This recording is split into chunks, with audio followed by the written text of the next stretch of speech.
السلام علیکم۔ کہانی شروع ہوتی ہے ایک بے چین وقت سے، جب امت بکھری ہوئی تھی، خلافت کمزور اور بیت المقدس پر صلیب لہرا رہی تھی، مگر مسلمانوں کی صفوں میں اتحاد نہیں تھا۔ کہیں زنگی تھے، کہیں سلجوقی، کہیں فاطمی، اور کہیں صرف خاموشی۔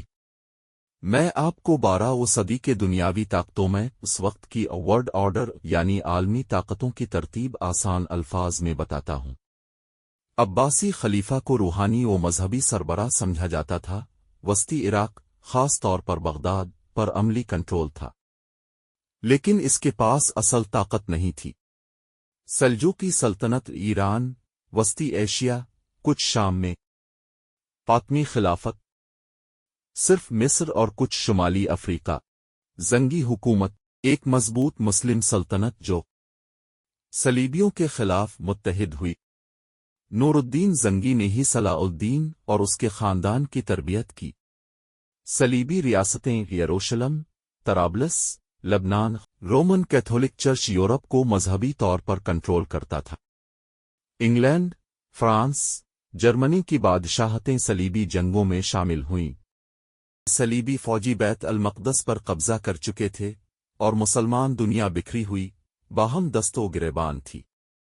ایسے میں ایک نوجوان صلاح الدین ایوبی منظر تاریخ پر ابھرتا ہے، جو نہ صرف بیت المقدس کا محافظ بنا بلکہ امت مسلمہ کا اتحاد بھی قائم کیا۔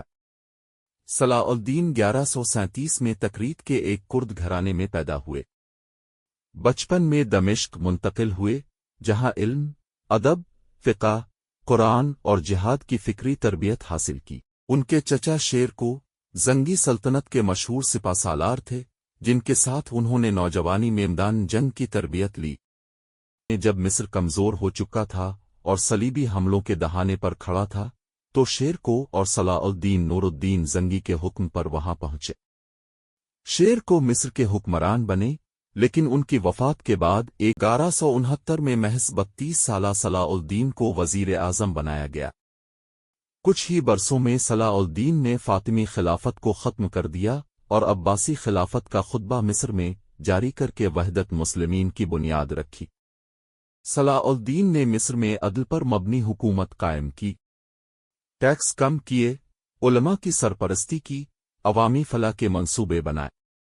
وہ خود سادہ لباس پہنتے، راتوں کو عبادت کرتے اور درویشوں کی طرح جیتے۔ نو تک حکمت، صبر اور تدبر سے ایک شہر کو صلیبیوں اور مقامی حکمرانوں سے واپس لیا۔ حمص، حما، موصل، یمن اور حتی کہ حجاز، مکہ و مدینہ کو بھی اپنی سلطنت میں شامل کیا۔ ان کا مقصد صرف سلطنت بنانا نہ تھا بلکہ امت مسلمہ کو ایک پرچم تلے جمع کرنا تھا تاکہ صلیبیوں سے بیت المقدس واپس لیا جا سکے۔ 1187 میں صلیبی حکمران رینالڈ نے مسلمانوں کے قافلے لوٹے اور مدینہ پر حملے کی دھمکی دی۔ صلاح الدین نے اعلان جہاد کیا۔ جن ہتوین میں صلیبی افواج کو بدترین شکست ہوئی، یروشلم کا بادشاہی لوزینیان گرفتار ہوا اور رینالڈ کو قتل کر دیا گیا۔ اسی سال اکتوبر 1187 میں بیت المقدس کا محاصرہ ہوا۔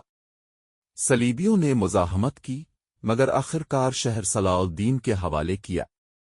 لیکن وہ دن جب صلاح الدین نے بیت المقدس واپس لیا، مگر یہ فتح کسی قلم عام سے نہیں بلکہ انسانیت سے لکھی گئی۔ عیسائیوں کو امن سے نکلنے دیا گیا، عورتوں اور بچوں کو تحفظ دیا گیا، اور گرجا گھر محفوظ رہے۔ بیت المقدس کے سقوط کے بعد یورپ میں غم و غصہ کی لہر دوڑ گئی۔ انگلینڈ، فرانس اور جرمنی کے بادشاہوں نے صلیبی جنگ کا اعلان کیا۔ سب سے نمایاں کردار انگلینڈ کے بادشاہ رچرڈ شیردل کا تھا۔ صلاح الدین اور رچرڈ کے درمیان کئی جنگیں ہوئیں، لیکن دونوں کی شخصیت میں ایک دوسرے کے لیے احترام پیدا ہو گیا۔